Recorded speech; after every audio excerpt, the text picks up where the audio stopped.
everyone, welcome back to my channel. My name is Heather and today I'm here to tell you about all of the books that I read in January. The year has gotten off to a slow start in terms of my reading.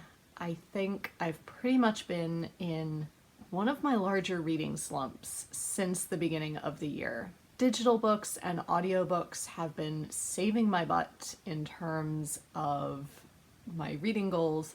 But yeah, it's just been one disaster after another at work, and this time of year is always a very busy time, made even busier by the fact that for the past 2 years I've kind of been responsible for all of that mess and work by myself. So hopefully in February it starts to clear, or at least by March, but until then my reading may be rather slower.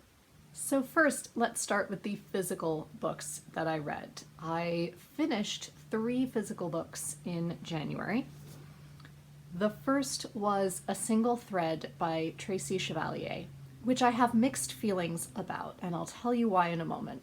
This is the story of Violet, who after World War I has become one of the surplus women due to the number of men who had been killed in the war. She's just drifting. She doesn't know where she belongs. She's sick of living at home. She feels very insecure as a single woman. She doesn't really like her job. And all of a sudden she discovers these women called broiderers who do the embroidery for kneelers and other such embroidered items in Winchester Cathedral.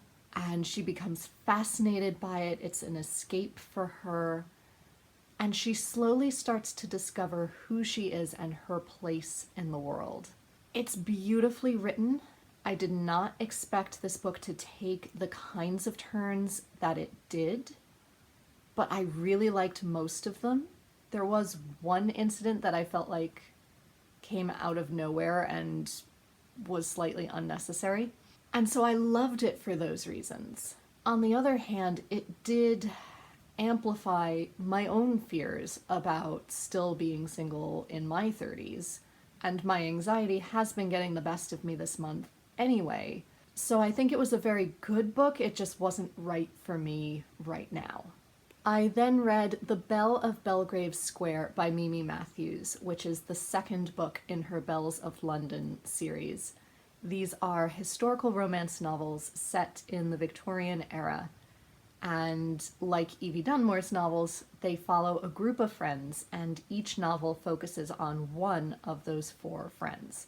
This one looks at Julia Witchwood, who is a huge reader and a very beautiful young woman, but who suffers with terrible social anxiety. And her 2 hypochondriac parents want to keep her under their thumb and at their beck and call for as long as they possibly can. She thinks that she is doomed to this fate until she meets Captain Jasper Blunt. And through a series of unexpected events, she ends up marrying him, and he takes her back to his estate in Yorkshire and says that she can have free range of the house, she can ride when she likes, she can read when she likes and what she likes, but she is never to go into this one particular tower.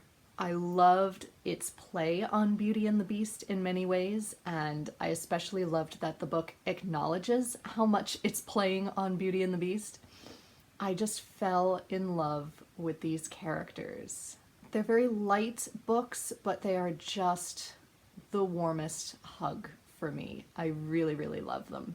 I then read 10,000 Stitches by Olivia Atwater, which is the second book in her series of Regency fairy tales.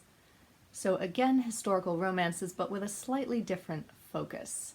These are all set in a world that is Regency England, except that fairy is on their back doorstep, and they are very much a part of everyday life. This one took a very different turn from the first one, and I wasn't entirely sure that I liked it at first. But now I think I really do. This one follows the housemaid Effie, who is sick of her lot in life as a servant, and who then has the extra misfortune to fall in love with Mr. Benedict Ashbrook. And she knows that as a servant, she doesn't have a hope of marrying a well-to-do gentleman. So she ends up making a deal with Lord Blackthorn, a fairy, who promises to help her become a lady and thus win Mr. Ashbrook. But for every minute that she spends as a lady, she must put one stitch into his favorite coat because she is very good at embroidery. This book took so many twists and turns that I was not expecting. In a way, it is a Cinderella retelling, but on the other hand, it's so much more than that. It really undermines and plays with the original tropes of the Cinderella fairy tale. I loved the surprise ending. I loved Olivia Atwater's notes as to the social justice aspect of this story that she sewed in here. I loved the emotional awareness. It was just really, really enjoyable, and I thoroughly loved it. Then, as I mentioned, I've been listening to lots of ebooks this month as well, both due to busyness, concentration issues, and the fact that I'm spending a lot of my time at work. So first I listened to The Murder of Roger Ackroyd by Agatha Christie, and then followed it with Crooked House, also by Agatha Christie. Marissa of Blatantly Bookish warned me that Lucy Worsley's biography of Agatha Christie does spoil these two novels, so I started the year by reading them so that I can read that biography later in the year. I enjoyed The Murder of Roger Ackroyd much more than Crooked House, so I'll talk about that one first. Roger Ackroyd is one of Christie's Poirot novels, which I think I like best of all. I love Poirot best. My family loves Poirot best, so those are the mysteries that we tended to watch on PBS. So I think I'm just generally drawn to those more. Having never read one, though, I wasn't entirely sure what to expect, and I loved the fact that Poirot does not narrate the story. I don't know if that's true of every Poirot novel, but I liked it in this one. As usual, her characterization is wonderful. I knew I had seen an adaptation of this, but I couldn't remember who did it and how. I was able to pick up on the clues as we went, which I'm really, really thrilled about, although I didn't quite put them together the right way. But that's more progress than I usually make in other mystery novels, so I was quite pleased with myself for that. Crooked House was an entirely different kind of story, however, because it is one of Christie's standalones. It does not have one of her famous detective characters trying to solve the novel throughout. And it's the story of a young man who falls in love with a young woman who comes from a very rich family back in London. Her grandfather was a Greek immigrant who, through a series of restaurants and the like, became very, very well off. And the entire family still lives together in the mansion that he bought, built, renovated for all of them. On their return to London, however, news hits that her grandfather has died. And it soon becomes apparent that it was, in fact, murder. Of course, this young man's father happens to be the detective inspector in the local constabulary, or possibly Scotland Yard, I forget. And so our main character is sent in kind of undercover to live among, talk to all of the family members of the Leonidas family, and see if he can figure out which of them may have murdered their father or grandfather. I did not entirely guess who did it this time, although it made perfect sense, and I can see why Lucy Worsley may have spoiled this ending, because it is such a shocker, and I'm sure she would love to talk more about Agatha Christie's decisions behind that, the theories in psychiatry and psychology at the time. I just didn't really warm up to any of these characters, and honestly, I felt like having that particular character be the murderer wasn't that interesting. I wanted it to be a different character, and I felt like that would have had more of an emotional impact for our narrator. So it fell kind of flat for me. And then finally, I listened to Emily Goes to Exeter by MC Beaton, who was using the pen name of Marion Chesney. And these are just delightful, light Regency set novels. And we follow Miss Hannah Pym, formerly housekeeper to a great estate, who is left £5,000 by her employer on his death. And so she determines that she is going to go out on the public stagecoach and have adventures and see the country. And so this novel chronicles her first adventure, which is supposed to be going to Exeter. However, on their way to Exeter, the coach is primarily, among other things, stuck in a terrible snowstorm, and so she and the rest of the party are stranded at this inn in the countryside for a couple of days until they can get back on the road. And there is a very Agatha Christie-like assortment of characters there, and primarily you get the sense that Miss Pym is going to play matchmaker, but she also plays mother figure, moral improver, and then suddenly, within the last third, because MC Beaton is MC Beaton, she threw a murder mystery plot in there. It was such a jumble of things, I never knew what to expect. I don't know that the romance in this one has aged particularly well. There were just some moments between our main romantic couple that just didn't entirely sit well with me.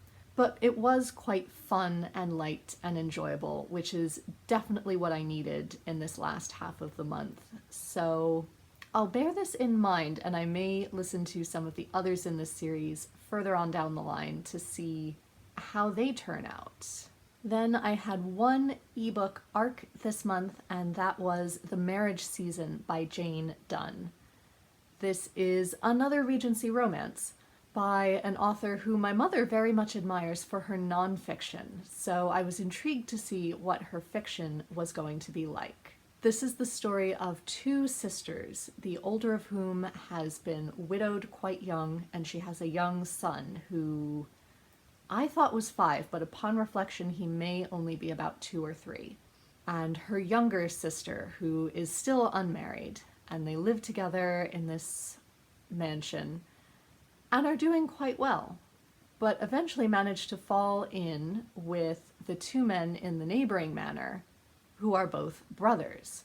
And you can kind of tell where it's going to go, which I don't necessarily mind, except for the fact that I didn't enjoy the way that it was written. Jane Dunn wrote such that she kept you very much at a distance emotionally from the characters, and so therefore when things happened to them that could have been these huge romantic indicators, I as the reader was kind of left guessing as to, well, I think he's interested now, but how does she feel about it? You never really got into their heads to see what they were thinking about the other person. So it didn't really have that same emotional, cozy hug feel that, say, Evie Dunmore or Mimi Matthews novels do for me. Even Austen herself lets you know what these characters are thinking about each other, and watching that progression is part of the excitement. And I just didn't get that. Although I did see on Boldwood Books' Instagram page, Jane Dunn will be publishing a second novel. I don't know if it's part of this series or just a second similar novel later in the year, so I'm hoping to get a copy of that to see how it compares to this one. Then we come to my currently unfinished books. There are 3 books that I am ostensibly in the middle of. However, I am filming this on January 28th, so I may or may not finish them by the end of Tuesday, which is the end of January.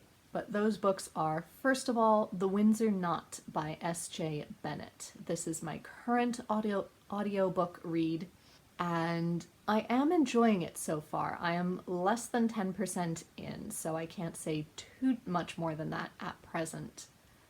But this is part of a series of mysteries that my mother actually recommended, which features Her Majesty Queen Elizabeth II in 2016, quietly solving murders. This one focuses around the murder of a young Russian performer who attended a banquet that the Queen held at Windsor and then was found dead in his bedroom the next morning. And so we follow the Queen and Prince Philip and all of the other guests who were also at this party, and presumably the Queen is going to go on to solve this man's murder.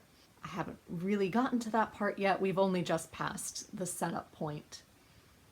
But I do like her writing, and I think her characterization is fairly spot on based on what we know of the royals at this point. So I'm intrigued to see where it goes. And my physical books are currently downstairs in the hopes that I may read them, so I'm just going to hold up their dust jackets. The first is Framley Parsonage by Anthony Trollope. I am also about 8% of the way through this one. This is his typical Barsetshire novel featuring a number of small families in this small country setting and the various domestic squabbles and negotiating that tend to happen. I typically love Anthony Trollope, but I haven't been able to get myself to pick it up, A, because I've been exhausted, and B, the characters so far aren't really grabbing me the way other characters have in the first 3 novels that I've read. If you have made it through this one, let me know if I should keep pushing forward. I feel like I have to read this one eventually because I've heard wonderful things about the next book, which is The Small House at Allingham, but I don't know, this one is just not my favorite so far. And lastly, I am also supposedly reading The Anthropocene Reviewed by John Green, which is a series of his essays and musings on the human race in the 21st century. I really, really want to read it, and I have heard beautiful things from people who have, but with my anxiety playing up and being exhausted, I just haven't felt like it's the right time to pick this up yet. I'm been torn as to whether I would find it inspiring or depressing.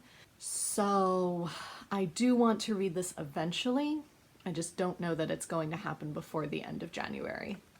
So that is my atypical wrap-up for January. Let me know down below, A, what you thought of these books if you have read them. Be careful of spoilers and negative thoughts if they are the 3 books that I said I was in the middle of, or if you have further questions about the books that I have read. And indeed, if you have been in my position, how have you gotten through this reading slump? Because that is actually part of the anxiety that I'm having, is the fact that I don't see a way out of it, and I haven't felt this way in a very long time. So if you have any encouraging thoughts or tips, leave those down below for me as well. And until next time, be safe, be well, and happy reading. Bye everyone.